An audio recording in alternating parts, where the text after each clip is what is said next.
dipersembahkan oleh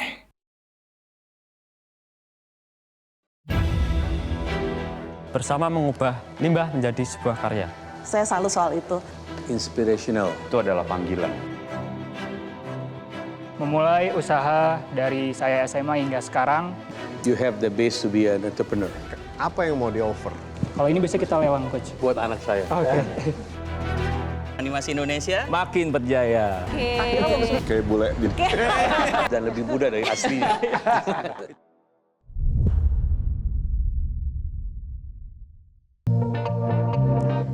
Pemirsa, selamat datang di kompetisi Wirausaha Juragan Zaman Now Season 4. Saatnya UMKM naik kelas. Kali ini bersama saya, Jessica Wulandari. Pemirsa, para calon juragan kita kali ini mempunyai kreativitas tanpa batas yang pastinya akan membuat Anda terpikat. Namun apakah presentasinya mampu menarik hati para panelis nih? Dan sepertinya para panelis kita akan terus semangat karena di sampingnya sudah ada Lemonia, biskuit tipis dan renyah dengan cita rasa lemon. Dan untuk update promo-promo dari Lemonia, pemirsa bisa memfollow Instagramnya di @lemoniabiscuits. Lemonia, be active, be you. Dan langsung saja pemirsa kita tanyakan kepada Coach Tom. Kira-kira Coach, siapakah calon juragan kita yang pertama pada episode kali ini? Oke, sebelum saya memperkenalkan Ade Kurniawan, saya ingin memberikan sebuah pesan bahwa banyak sekali bisnis di luar sana atau orang-orang yang ingin memulai bisnis kebingungan ide bisnisnya itu apa. Padahal di sekitar kita, buka pintu keluar itu sudah banyak ide-ide bisnis. Contohnya Ade Kurniawan tinggal di Kulon Progo, di sana banyak sampah batang jagung. Dan di sana sampah batang jagung hanya jadi sampah. Lalu dia berpikir gimana caranya ini bisa menjadi bisnis. Akhirnya beliau membuat chip jangle. Ini adalah kreasi dari batang jagung yang menjadi berbagai macam produk-produk yang cantik sampai dengan bisa menjadi lukisan wajah Pak Prabowo. Seperti apa? Mari kita lihat chip jangle.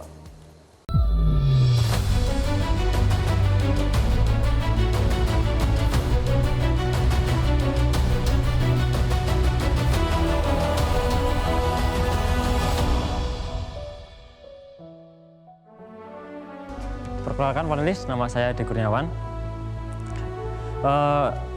Ketika kita melihat limbah, kita melihat peluang. Setiap potongan kecil memiliki cerita baru untuk diciptakan. Jangan pernah meremehkan apa yang dianggap sederhana, karena dengan kreativitas dapat mengubah sesuatu yang sederhana menjadi luar biasa. Mohon izin panelis, saya ingin memberitahu apa sih limbah tongkol jagung itu. Limbah tongkol jagung ini adalah tempat di mana butiran-butiran jagung menempel. Atau setelah dipipil nanti akan terlihat bongkol jagungnya. Nah, untuk proses pembuatannya dari pengeringan nanti diamplas, habis itu nanti menghasilkan produk turunan berupa serbuk. Ini dapat dijadikan pakan ternak, jadi sama sekali tidak menghasilkan limbah. Setelah itu kami ada potongan, ada 3 mode, bulat, ceset, dan juga ini potongan terbaru kami. Saya memiliki brand chip jangle dengan tagline mengolah sampah tanpa menghasilkan limbah. Awal memula bisnis saya dari kelas 2 SMA, namun terkendala dana, akhirnya saya berhenti dulu. Setelah itu saya mencoba untuk masuk kuliah dan alhamdulillah dapat beasiswa. Dan uang beasiswa tersebut saya gunakan untuk modal usaha saya, untuk membuat mesin rekayasa sendiri. Untuk produk tip jangle ada tempat lilin aromaterapi, lampu, namun akan kami fokuskan di home decor seperti wall decor. Berikut laba rugi kami sadar ini masih jauh dari ekspektasi saya karena pendapatan saya belum sebanyak yang lain. Karena di sini saya terkendala di sistem pemasaran. Apabila saya mendapatkan pendanaan, saya akan gunakan semaksimal mungkin, saya akan gunakan seamanah mungkin dan sebaik mungkin. Untuk 10 juta untuk pengembangan alat produksi, karena dulu saat menggunakan mesin rekayasa sendiri, saya sempat terkena dan hampir putus tangan saya 2 kali. Maka dari itu saya ingin membuat mesin lagi yang lebih safety. Untuk 20 juta saya untuk alokasi di sistem pemasaran. Mas Ade ya, congratulations, ini sangat ceritanya, produknya atau tujuannya sangat inspirational. Betul-betul pada hari ini first one yang membuat kita semangat lah. Selamat. Saya kira dari saya sedikit aja, mungkin dari teman-teman yang ada, apa cukup 10 juta untuk alat produksi dan 20 untuk pemasaran. Terima kasih. 10 juta itu sudah cukup untuk satu mesin. Karena yang berbahaya itu mesin pemotong. Kalau untuk mesin pengamplas, untuk saat ini sudah aman. Kalau saya lihat dengan angka yang diinginkan itu tidak akan mencapai tujuannya. Jadi lebih baik kita bicarakan di depan untuk dipikirkan. Maka dari itu kita mengatakan safety is important, production is important, dan akhirnya end productnya sangat important. Ada umur berapa, Dek? Saya 23. Ngomongin soal bisnis, karena di sini bisnis. Bisnis itu ada dua hal lah setidaknya. Kalau tidak ada market existing yang memang terlihat cukup besar ke depannya, kalau tidak, Adek mencari market problem. Ada masalah apa nih untuk bisa di-solve? Saya secara pribadi melihat Ade itu punya potensi sebagai seseorang entrepreneur yang luar biasa besar. Tapi to be honest, saya nggak ngelihat bisnisnya betul-betul bisa menjadi bisnis yang cukup besar di balik social impact-nya. Ya, jadi mungkin pahitnya saya ngomong, Dek, kamu akan jadi orang sukses luar biasa, tapi mungkin harus dipertimbangkan lagi apakah ini bisnis yang tepat untuk kamu jalankan. Ini saya ngomong angle yang sangat berbeda sekali karena saya ngelihat satu sosok yang sangat potensial sekali untuk bisa jadi seorang pebisnis yang besar. Tapi saya nggak yakin dengan produknya, to be honest. Menurut saya sih yes, mungkin berpotensi menghasilkan income dan pendapatan, tapi scalability on my point masih jadi tanda tanya besar. Tentu ya, di umur 23 tahun pikiran masih liar lah. Kalau saya nggak sehebat Mas Ade dulu, masih main-main. Ini betul-betul luar biasa. Tapi apa yang perlu ditanyakan bukan kepada kita, tapi kepada diri sendiri adalah apakah ini memberikan semangat waktu Mas Ade itu bangun di pagi hari untuk mengerjakan ini. Apabila itu jawabannya iya, then artinya harus dilanjutkan. Karena itu adalah panggilan. Dan kalau percaya dengan visi tersebut, ya kita akan support. Tapi kalau memang visinya sedikit lebih komersil dan lain-lain, saya nggak bilang ini nggak komersil ya, tapi mau lebih scalable, bisnis yang lebih besar dan ingin meraih keuntungan yang lebih banyak, ya mungkin tadi masukan Pak Rex juga perlu dipertimbangkan. Tidak usah dijawab, tapi untuk direnungkan aja gitu. Dari pagi saya bangun, saya selalu pegang tongkat jagung, saya semangat untuk membuka bisnis ini, dan saya akan fokus di satu bidang dan akan menjadi orang yang lebih baik atau lebih baik dari orang lain di satu bidang ini. Memang handicraft itu pasarnya luas sekali dan tidak hanya bisa digarap nasional namun internasional juga. Tapi dari kapasitas produksi, dari kualitas, apakah bisa diterima dan sudah menembak target pasar yang betul atau tidak. Halo Mas Ade. Halo. Keren banget produk-produknya dan sangat keren ya, dari muda udah mulai inspiratif gitu bikin sesuatu seperti ini. Sebetulnya tadi kan Mas Ade lihatnya minta investasi 20 juta untuk marketing tapi bikin website, katalog, sosial media. Menurut saya produk seperti ini nomor satu memang bagus tapi bisa ditingkatkan lagi refinement-nya sehingga bisa masuk ke misalnya hotel-hotel atau resort-resort atau tempat-tempat yang memang tertarik punya produk yang sustainable, sandal hotel, tisu, asbak dan lain-lain. Karena biasanya kalau sandal hotel tuh akan ada repeat order gitu loh. Jadi menurut saya langkah yang paling bisa dilakukan oleh mereka adalah memfokuskan produk-produk mana yang kiranya diminati oleh pasar B2B tersebut dan punya potensi untuk repeat order. Sehingga tidak menjual sebagai one-off saja yang tentu saja volume penjualannya akan lebih kecil. Kebetulan saya kan sekarang ini banyak tamu dari luar negeri. Setiap kali mereka lihat, wah meja-meja Indonesia bagus sekali. Kayu-kayu, tapi kan mahal sekali.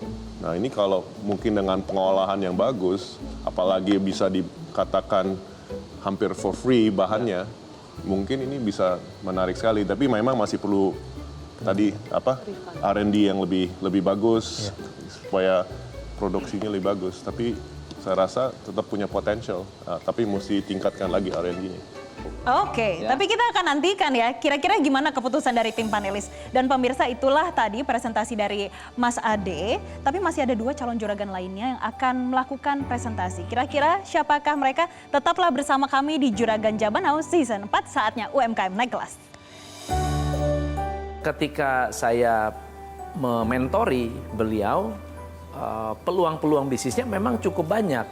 Tapi sekali lagi, kalau kita peluang bisnisnya besar, sumber dayanya juga harus diluangkan juga besar. Nah sayangnya beliau ini masih baru banget, belum benar-benar menemukan market fit-nya. Bahwa Taman Surga Studio itu selalu memberikan yang terbaik walaupun karyanya biasa saja. Walaupun jauh lebih bagus dan lebih mudah dari aslinya. Saya ngerasa ini kayak mirip City Hunter jadinya.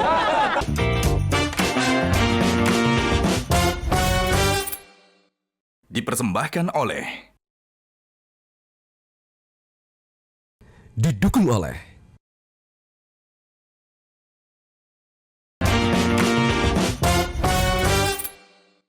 dipersembahkan oleh, didukung oleh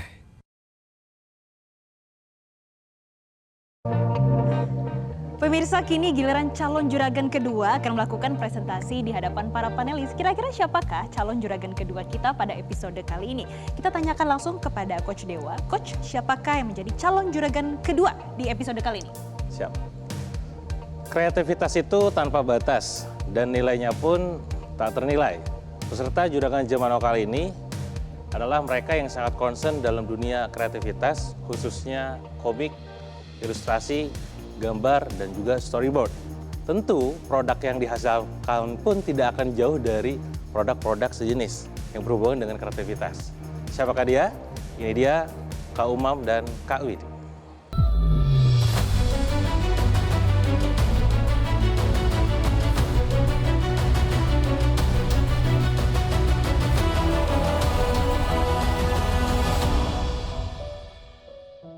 Oke, perkenalkan kami Kak Umam. Dan saya Kak Widi, kami dari Taman Surga Studio. Komik dan Animasi Indonesia. Makin berjaya. Saya pengen memberi sesuatu dulu nih ke panelis. Gimana? Menggambar buat karikatur salah satu dari panelis kita. Kira-kira yang mau digambar siapa atau mau dirahasiain dulu nih kira-kira? Ya, kita lihat nanti miripnya siapa. Miripnya siapa? Oke, monggo. Jadi silakan Kak Umam untuk duduk di sini dan menggambar karikatur boleh. Dari salah satu panelis kita.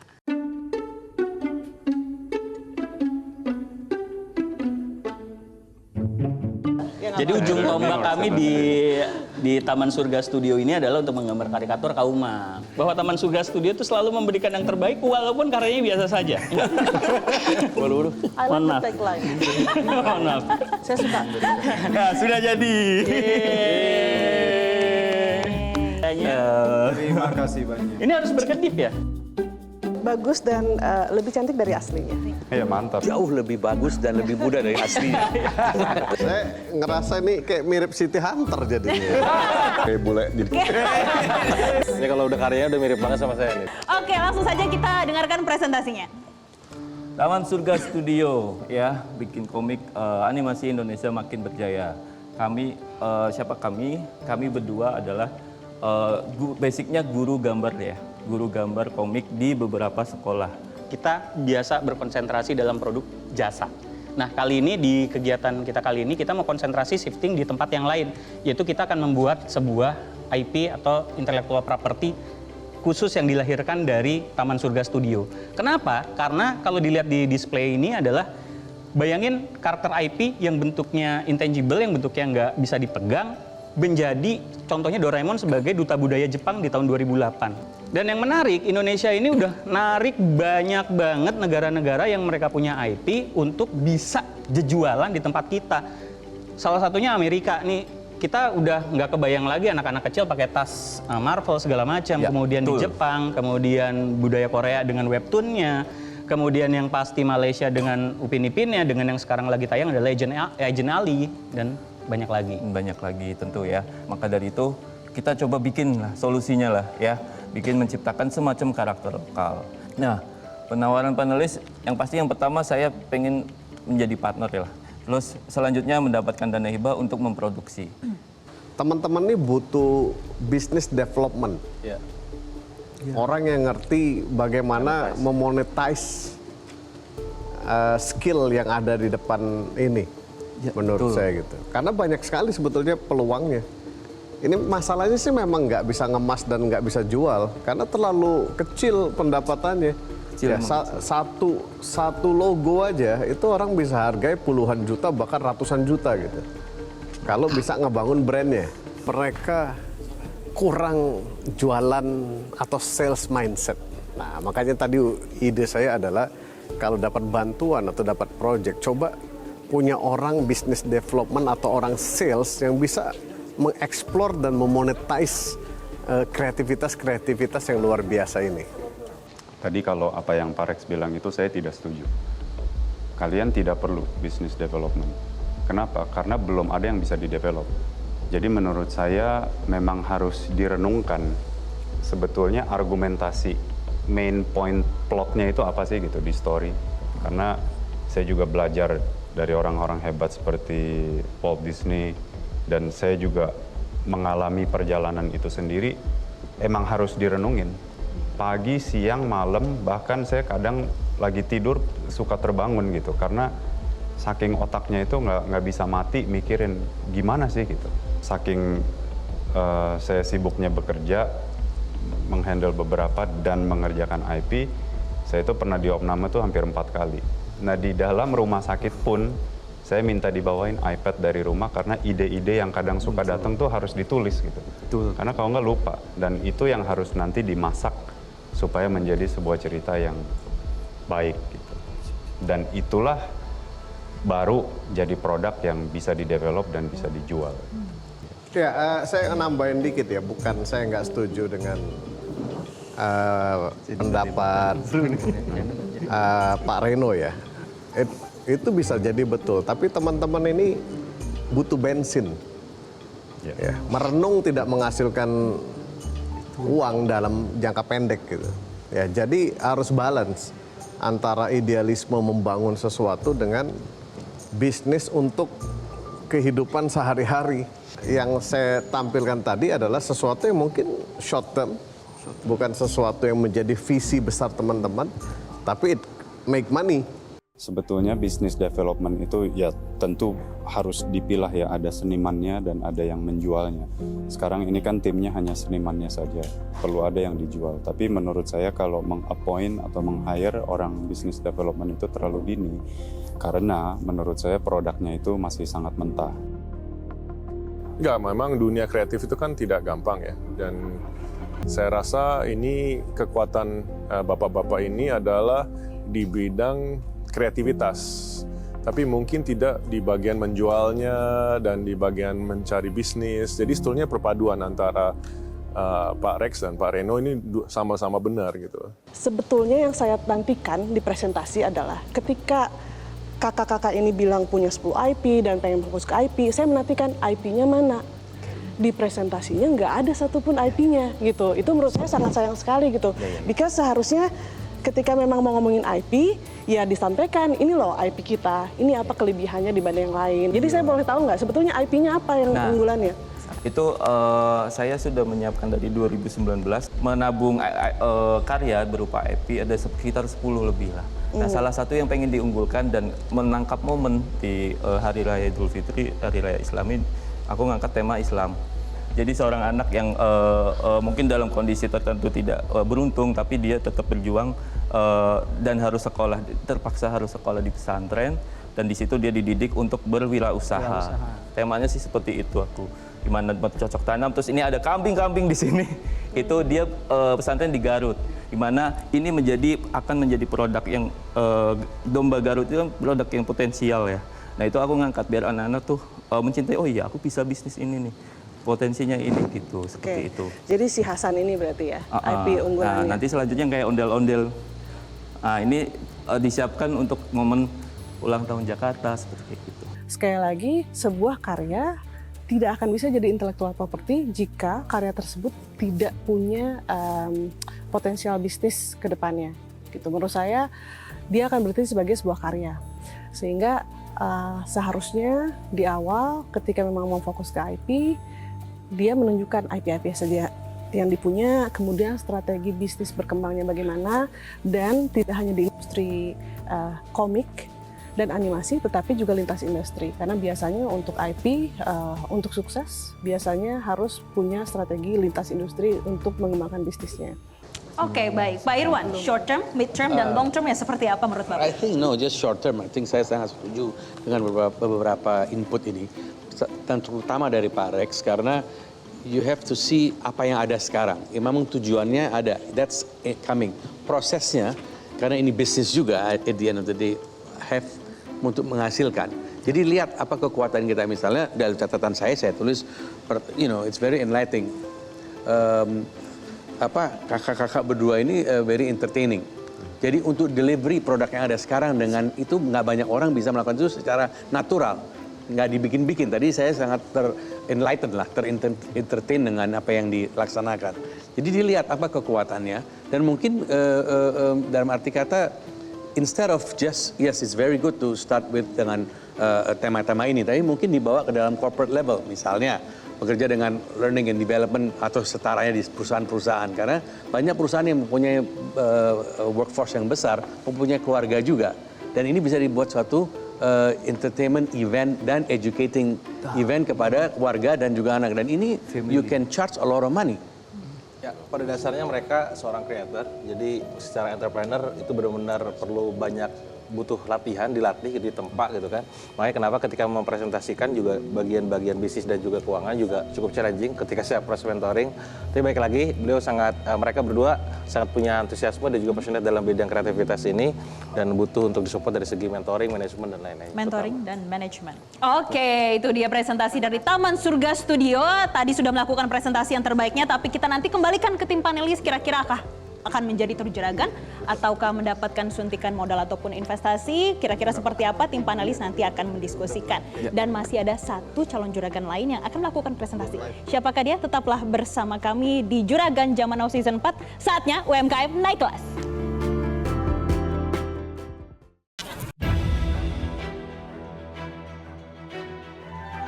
Memulai usaha dari saya SMA hingga sekarang. You have the base to be an entrepreneur. Kalau ini bisa kita lelang, Coach. Buat anak saya. Oke.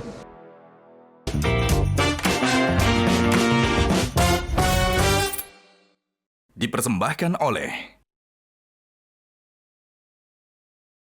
didukung oleh, dipersembahkan oleh, didukung oleh.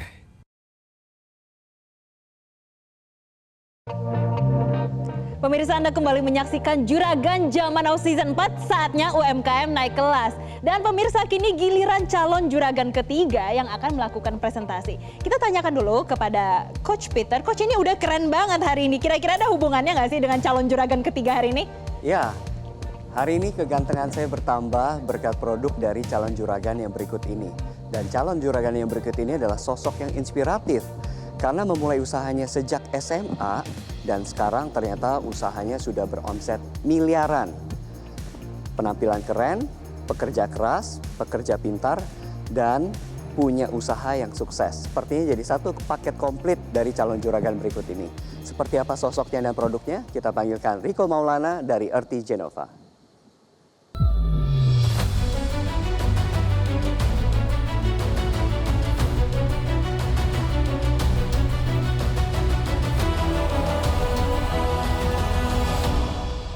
Perkenalkan, nama saya Jos Rico Maulana.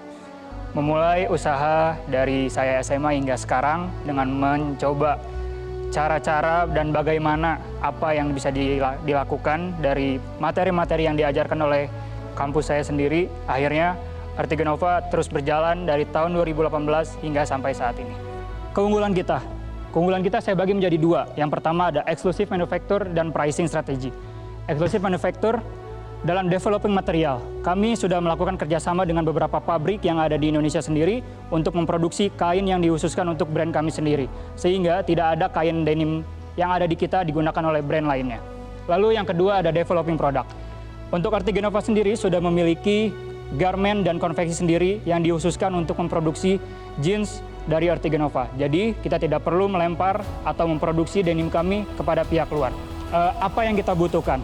Yang pertama yang kita butuhkan adalah access to the production of Japanese denim fabric, di mana Jepang sendiri memiliki keunggulan yang jauh lebih besar dan jauh lebih banyak dibandingkan di pabrik lokal sendiri dari segi teknik pentenunan, pewarnaan yang mereka gunakan, kapas yang mereka gunakan, sehingga yang kita butuhkan adalah akses ke produksi Japanese denim fabric. Selain itu, kita membutuhkan public relation for business yang bisa memberikan akses dan membantu agar nanti hasil produksi Japanese denim fabric kami bisa sampai ke ke kantor kami sendiri. Lalu yang terakhir, kami membutuhkan exposure juragan zaman now. Saya suka presentationnya, saya suka story-nya, dan saya kira betul sekali you have the base to be an entrepreneur. Positioning aja yang perlu dipikirkan untuk lebih besar. How much bigger you want to do? Karena jeans ini kan cukup saturated marketnya. Dan personalize itu sangat penting. Pertanyaan saya hanya satu, kalau you want to go to a Japanese product, setahu saya, karena saya sering diajak jalan-jalan sama Pak Reno ke Jepang, yang Japanese product itu very nice, tapi harganya juga mahal. So kiatnya bagaimana ini? Karena akan keluar dari price point itu, dan kiatnya apa untuk bisa menjualnya? Kalau emang betul pendapat saya ini. Oke, jadi sebetulnya kenapa saya targetin Japanese market? Karena kita udah beberapa kali selling produk ke sana juga. So ini market bukan Japanese product, karena di sini untuk dapat akses ke Japanese product. Ya, jadi karena kita yang pengiriman ke Jepang itu denimnya itu jauh yang lebih premium, karena kita juga ada denim yang memang market untuk luar negeri. Harganya pun jauh lebih tinggi dibandingkan yang lokalnya. Karena kita pernah jual harga 2 juta, 3 juta pun udah sering, dan ke Amerika, ke Brazil, ke negara-negara lain pun udah sering. Jadi saya rasa kalau misalkan kita masuk ke market Jepang, kita pun punya marketnya sendiri. Karena kita punya USP-nya sendiri, kita punya strategic brandingnya sendiri, dan juga hal-hal yang menjadi kenapa sih kita menjadi lebih unggul dibandingkan brand lain. Kalau ini biasanya kita lelang, Coach. Biasanya lelang harga 3 juta ke atas itu biasanya orang take. Udah dilelang belum? Belum, ini baru jadi. Buat anak saya. Produknya bagus, tujuannya bagus, idenya bagus, tapi nanti mesti disuplai bila mencapai target penjualan yang diinginkan. Dan itu akan terus berkembang. Maka dari itu saya tanyakan, siapkah, bersiaplah untuk bisa mensupply demand-nya. Ini kan di sini tulisan your support and guidance in navigating Japan's manufacturing ecosystem. Jadi maksudnya mau beli raw material dari Jepang dibikin di Indonesia, dijual di Indonesia, atau gimana sih? Saya belum jadi nangkep. kita udah coba sebetulnya ambil bahan dari Jepang, cuman memang nggak langsung dari pabrik di sana. Kita ambil, dan yang kita inginkan adalah memang betul kita membeli raw denim material dari Jepang, kita kirim ke Indonesia, dan nanti kita produksi sendiri di Indonesia sendiri, dan akan untuk jadi market lokalnya seperti itu. Oh, dijualnya di Indonesia? Di Indonesia. Dengan Artigenova satu line? Satu line, ya. Tapi harganya akan? Kalau harga kita nggak terlalu khawatir sih, karena basically Japanese denim fabric sudah terbranding di market kita sendiri, akan jauh lebih eksklusif, jadi orang-orang nggak bakal takut untuk beli harga yang jauh lebih mahal karena dia basically Japanese denim fabric, seperti itu. Targetnya Okayama? Okayama. Oh, sih. Okayama, Kojima. Jadi sebetulnya Mas Riko ini, saya cuma mau lebih mengerti lagi sih, your aspirasinya tuh apa, Momotaro, Oni, Samurai, Pure Blue. Kalau untuk saya biasa lihat tuh ada Ironheart sama Momotaro. Oh, jadi you wanna go jauh lebih high end lah. Ya. I see. Oke. Tapi buat saya value proposition ini tuh menarik sih, menarik sekali. Harga dan kualitas yang di propose ke customer itu bagus sekali. Tadi 850.000 kan? Iya betul, Yang 850.000 ounce. yang best seller kita. Ya harganya sih sangat kompetitif dan justru saya tadi saya pikir Earthy Genova ini mau ke Jepang, mau dijual di sana gitu. Ya tentu nggak sendiri tapi you appoint a distributor lah. Karena ya tahu sendiri lah di sana kan market yang begini mungkin lebih besar dari Amerika. Iya betul. Dan quality you deliver is very very good. Earthy Genova itu salah satu produk yang dibangun oleh passion. Itu sangat terlihat jelas ya dari detailnya, dari ketekunan yang ditekuni untuk menjadi ide sebagai menjadi produk akhirnya bisnis yang profitable. Itu sangat baik. Kan sekarang saya lihat di websitenya, itu ada yang salvage dengan harga 850.000, ada yang non salvage dengan harga 200.000. Betul. Nah itu mereknya sama-sama Earthy Genova. Kalau untuk merek sama, karena memang kenapa sih denim non salvage jauh lebih murah dibandingkan salvage, karena dari yang tadi saya bilang, mesinnya pun antara salvage dan non salvage itu udah beda. Understand, makanya saya tanyain apakah memang strategi yang dipakai adalah satu line. Karena biasanya untuk memastikan, makanya mungkin tadi Pak Reno nanya, apakah nanti yang lebih mahal, yang Japanese tadi, pakai line brandnya tetap sama atau enggak. Karena biasanya, karena kan ini sangat perseptif ya, denim. Orang mikirnya, denim mahal amat, 2 juta, 850.000, toh ada yang 200.000. Nah, saya khawatirnya di masyarakat juga, orang yang pakai Earthy Genova itu, orang tuh pengen kelihatan bahwa Earthy Genova yang ini saya pakai itu Earthy Genova yang salvage loh. Menurut saya salvage denim itu memang punya pangsa pasar sendiri gitu. Jadi seharusnya tidak disamaratakan atau dimix dengan denim yang lain. Sehingga branding dan image dari Earthy Genova yang premium line itu tetap kuat dan orang mau beli dengan harga mahal. Earthy Genova ini dari mana brandnya? Apa ceritanya gimana? Earthy Genova tuh awalnya kita tuh pengen denim tuh yang memang dipakai di aktivitas di alam sih. Artinya karena logonya juga ada pohon dan ombak. Logonya pohon dan ombak dan juga Genovanya tuh pertama kali kain denim dibuat di dunia itu ada hubungannya dengan Italia yaitu Genoa. Dulu tuh orang-orang sana tuh bikin kain corduroy awalnya. Kain corduroy cuman gagal, akhirnya mereka bikin kain denim yang disebut serge denimes. Akhirnya sampai sekarang mulai terbentuknya Shuttle-loom yang dihususkan untuk denim salvage, tapi kan ada rentan waktu itu akhirnya Shuttle-loom nggak dipakai, dibuat jadi Jet-loom. Yang Jet-loom ini khusus untuk non salvage.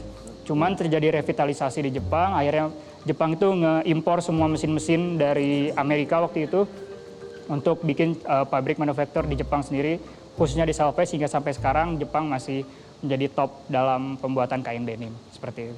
Sepertinya udah semua ditanyakan, jadi gue cuman mau memperjelas apa yang mau di-offer. Oke.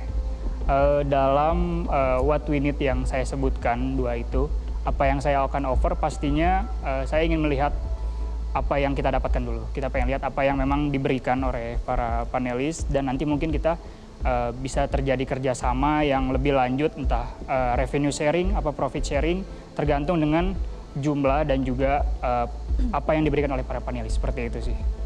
Kalau Earthy Genova ini menarik ya, anak muda sukses membangun bisnis miliaran gitu. Jadi kalau ditanya apakah ada potensi untuk besar, saya rasa ada dan sangat ada sekali. Dari mana ngelihatnya? Dari entrepreneurnya.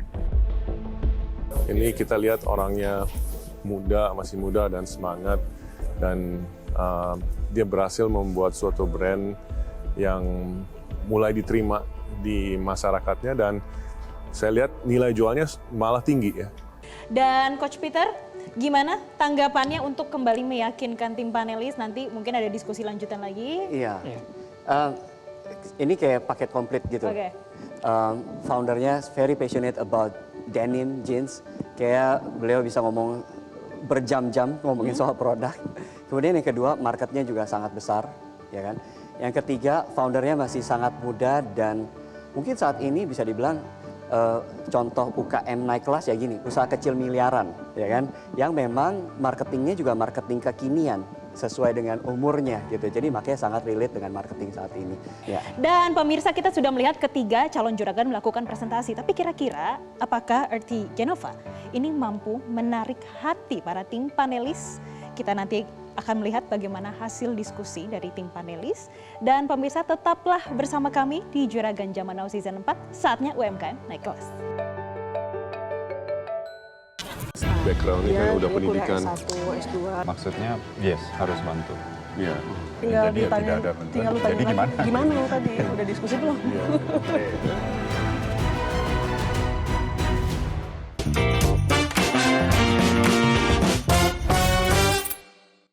Dipersembahkan oleh Didukung oleh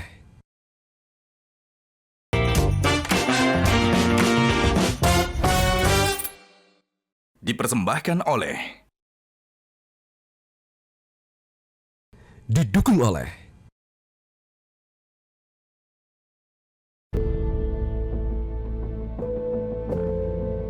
Sebelumnya, ketiga calon juragan sudah mempresentasikan berapa modal tambahan yang dibutuhkan. Kita butuhkan adalah akses to the production of Japanese denim fabric. Saya pengen menjadi partner ya lah, mentoring, terus ajak kami ke event-event. Apabila saya mendapatkan pendanaan, saya akan gunakan semaksimal mungkin 10 juta untuk pengembangan alat produksi. Akankah tambahan modal yang diajukan ketiga calon juragan diberikan oleh para panelis? Background-nya kan udah pendidikan. S1, S2. Maksudnya, yes, harus bantu. Iya.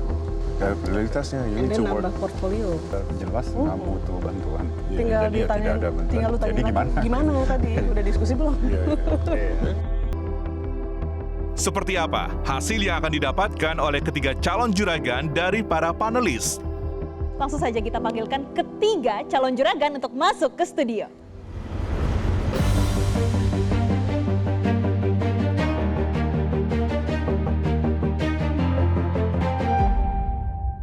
Bagaimana keputusan dari tim panelis? Langsung saja kita tanyakan kepada Pak Irwan terlebih dahulu. Pak, gimana jadinya keputusan tim panelis?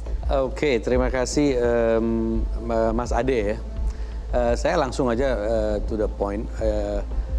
Presentationnya sangat baik. Your presence sangat inspirational. Problemnya satu aja tadi saya lihat, permintaannya kurang deep. Jadi dari permintaan itu kami lihat problemnya ya rebranding, tentu kita perlukan machinery yang baru ataupun saya kira research and marketing research juga untuk lihat ini spin off-nya kemana aja bisa produk ini. Jadi untuk itu mohon maaf sementara kita akan memberi sedikit bantuan sebanyak 50 juta rupiah.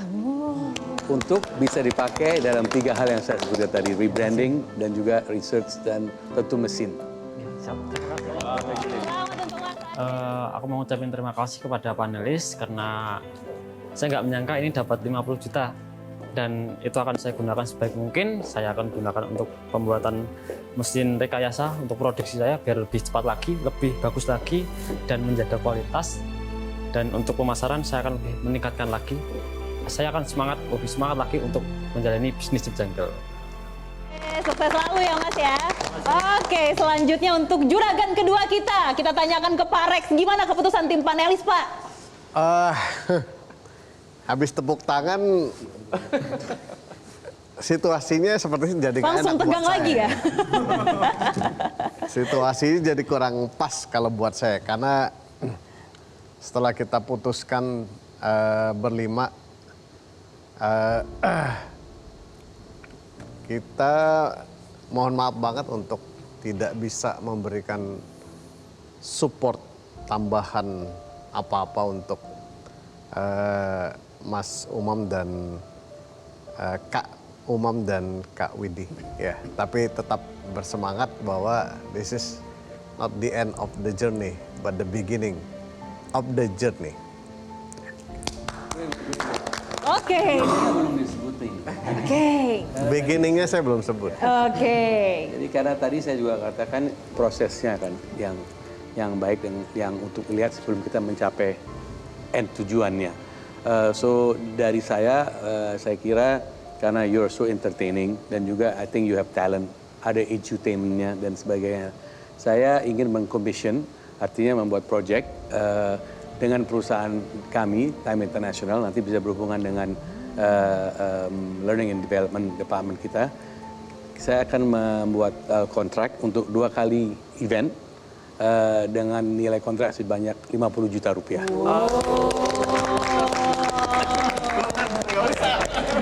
Soalnya tadi kalau kami kalah mau diambil semua. Oke, selamat untuk kakak-kakak. Baru beginning. Oke, masih ada lanjutannya. Silakan. Dan kita juga mau explore dengan beberapa brand-brand kita, mungkin juga bisa buat konten bareng dan segala. Jadi ya ini nanti kita akan explore. Sangat baik, dan yang pasti bukan berarti setelah selesai Juragan Zaman Now jadi bersantai-santai. Tidak, karena ternyata hadiahnya bukan hadiah, karena pekerjaan ya. Hadiahnya pekerjaan. Emang kita kan nyari kerja, bukan nyari duit. Oh iya. Alhamdulillah, thank you. Iya. Oke, dan langsung saja kita tanyakan untuk keputusan tim panelis yang selanjutnya untuk Mas Riko ya. Kira-kira seperti apa sih Pak Reno? Oke, Earthy Genova buat saya produk yang luar biasa dengan value proposition yang sangat menarik. Oleh karena itu, saya bukan orang yang tepat, tapi saya tahu orang yang tepat. Siapa yang bisa membantu. Dan kebetulan orang ini orang Jepang, bahasa Indonesianya mungkin lebih fasih dari saya. Wow. Beliau mengerjakan ada proyek Indigo juga. Jadi mungkin itu menjadi perkawinan yang bagus dan punya akses juga untuk mencari ekosistem jeans di Jepang. Nanti akan saya bukakan channelnya. Selamat untuk Mas Riko, sukses selalu. Alhamdulillah, hal yang diberikan oleh para panelis adalah memang yang saya butuhkan saat ini. Semua bisa terrealisasikan, ini cukup baik dan mungkin kedepannya akan lebih semangat ya, semangat menjalankan bisnis dan juga menjalankan Siar Tiga Nova menjadi lebih baik lagi. Oke, ini dia ketiga Juragan Zaman Now di episode kali ini. Tapi tak lengkap rasanya kalau kita tidak mendengarkan siapa yang dinobatkan sebagai terjuragan pada episode kali ini. Kira-kira siapakah dia? Bu Dian, siapa Bu?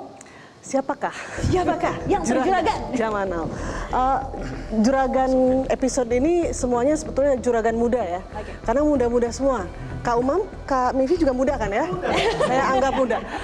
Saya anggap muda semua. Tapi sejujurnya kami semua panelis sangat salut dengan semuanya di sini karena masih muda, punya daya tahan dan daya banting tinggi untuk melakukan usaha dengan passion yang ada gitu. Kami lihat semuanya pada cinta semua sama bisnisnya. Itu mungkin jadi satu dasar untuk bisa maju terus, punya drive untuk membesarkan bisnisnya.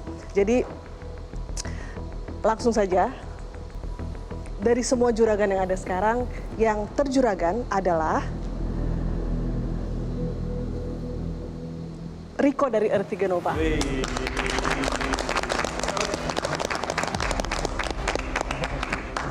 Selamat untuk Earthy Genova. Selain itu ada tambahan modal dari Juragan Zaman Now senilai 10 juta rupiah. Selamat sekali lagi. Saya mengucapkan terima kasih kepada terutama mentor saya yang di Bandung, ada dari kampus BINUS Bandung, Pak Puji, dan pasti dari kampus saya sendiri, dari Bina Nusantara, dari BINUS, udah kasih akses dan kasih jalan untuk saya mengikuti Juragan Zaman Now, dan pasti dari Coach Peter yang udah membimbing saya sampai sekarang mungkin saya jadi terjuragan Zaman Now Season 4. Dan para panelis sudah memberikan masukan terkait bisnis saya, seperti itu.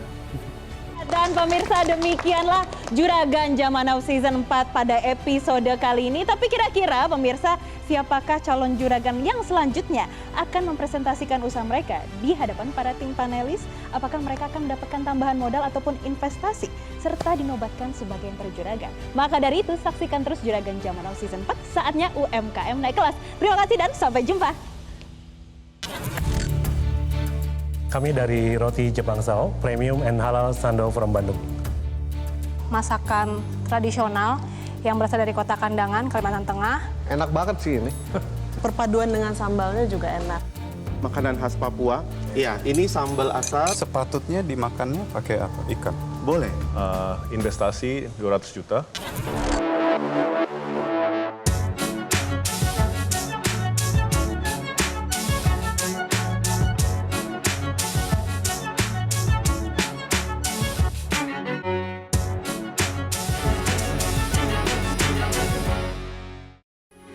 Metro TV.